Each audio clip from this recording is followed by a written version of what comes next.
Okay, how do I write my own workout program? Here's some free games. So a full body workout is much easier to make than a split. Splits are more advanced.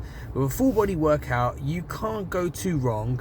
All you need to do is pick one exercise per body part or per muscle group for 3 sets, and you're most likely going to be picking, because you have to train the full body, compound lifts, so like a squat for legs, a deadlift for the lower body, or for back you may do pull-ups, or like a bench press for the chest, as an example. So it's a lot easier to pick the right exercises, and if you can't do those exercises, you can always do a variation of them, like a single leg deadlift or a goblet squat, for instance.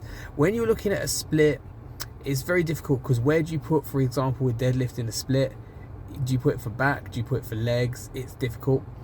And even though that's a very, very beneficial movement, it's also a lot easier to overtrain with a split, because people tend to do a lot more volume. The truth of the matter is, most people do actually progress better with a 2 to 3 day a week full body kind of routine, because people miss workouts here and there. So with this type of routine, you're going to get adequate recovery in between the days. Also, it sends a very loud systemic muscle building signal to the whole body, which means you're going to get better gains anyway.